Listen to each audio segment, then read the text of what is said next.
So Monster Hunter has a lot of big monsters that can do a lot of damage. Everyone wants the power scale within their universe, but how about we give these creatures a chance out of their own canon? If you liked the video, consider liking and subscribing, and let's talk about it. You read the title. King Kong is pretty much America's poster boy. Or I guess poster monkey. There's only one gorilla more famous than him, and you can all guess who that is. That's right, Harambe. But given that he's already down for the count, rest in peace my sweet prince, it's only appropriate to let the second greatest ape shoot his shot at taking down Monster Hunter's greatest monsters. Now here begs the question, what are the details? Well, for starters, which games am I grabbing these monsters from? And the answer to that is... most of them, some of them. Yeah. How far would Kong go if you put him up against the heavy hitters? That's what I'm here to answer. So let's have a nice civilized conversation about a giant fucking monkey. King Kong's height has varied through several movies and TV shows, so I think it's fair to put him at his tallest. 337 feet at the time of the Godzilla x Kong movies. Being a monkey, he's pretty intelligent, able to use tools out of broken ship parts, and even a cool axe he gets during his beef with Godzilla. Oh, but that's not even the start of it.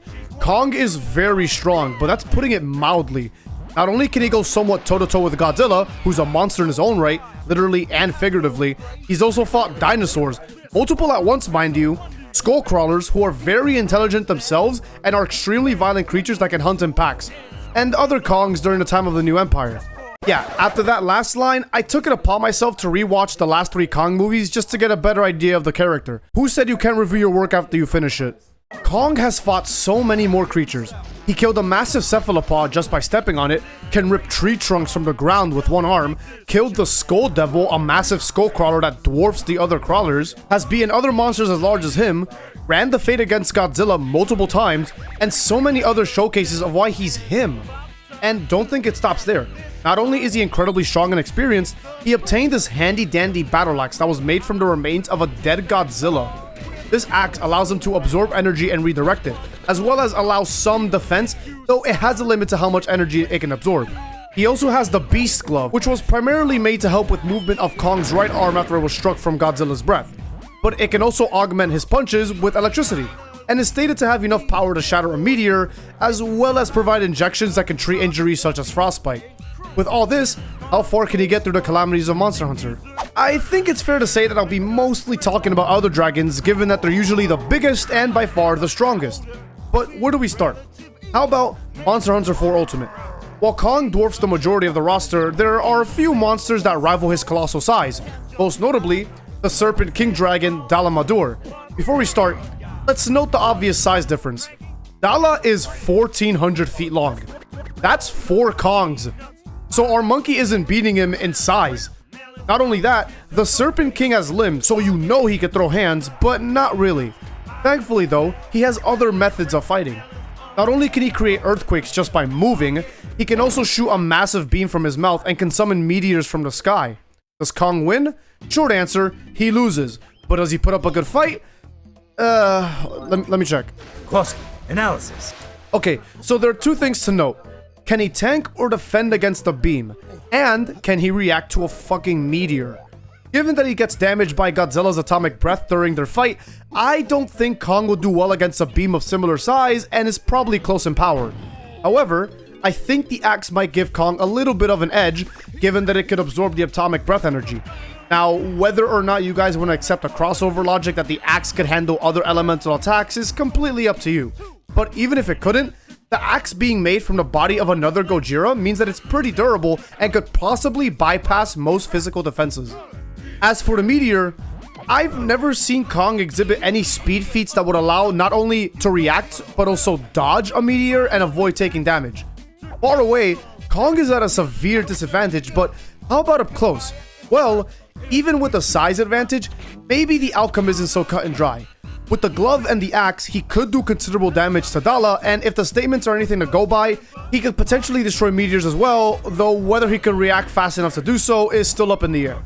Overall, I believe Dalamadur takes this fight due to his size and destructive capabilities, so either way, Kong is gonna have a very tough time with this one.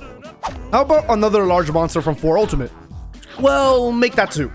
Ukanlos and Akantor are pretty well known for being some of the biggest flying wyverns in the series. Both of them possess immense strength, durable shells and spikes, and both have massive beams that can do some serious damage. I think Kong's biggest worry here is the sonic and ice beams that these guys can do on a whim, but even then, those are rendered useless in close quarters.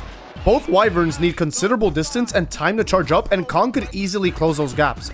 And as large as they are, Kong's lifting strength is massive, given that in the old movies, he could swing Godzilla around by his tail with no effort. Coupling that with the axe and the glove, I think it's good to give this fight to Kong. How about some larger monsters? Ahtal-Ka is the final hub boss for Generations Ultimate, and while the Palace Mantis by herself isn't enough, can her mech close the gap? While inside her cocoon, she could command this colossal contraption to shoot large strands of webbing, move across large distances, and create ruptures in the earth that could cause some trouble to Kong, if it wasn't for one crucial weakness. As big and dangerous as this behemoth is, it's so delicate. As long as you destroy her cocoon, which Kong would have no problem doing, that thing crumbles faster than a crack addict going through withdrawal. Some of you might be asking, Russ, could Kong beat any of the Black Dragons?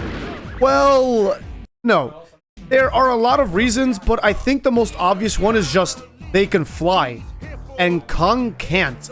Like, I could make up so many arguments as to why Kong could put up a good fight, but at the end of the day, these lame-ass monsters could just cheese the fight and stall in the air and bombard them with their strongest attacks. I wouldn't even go in depth because that's what would happen in the first place. Dalamadur and Fatalis wouldn't even stay on the ground long enough for Kong to actually do anything, and all of their attacks outrange him. And they also cover so much area to the point that it's not even a fight anymore by conventional standards. It's just nothing. At this point, it's not even Monster Hunter versus Kong, it's Kong versus Monster Hunter. Lame. I know I missed a lot of other monsters, and I kind of want to make a part 2, but I'd like to see what you guys think about these matchups and more. If you liked it, consider liking and subscribing. It only helps, and you can always unsubscribe if you get tired of my yapping. Also, keep it nice in the comments, don't be a miserable douchebag, and I'll see you guys in the next video. Love y'all.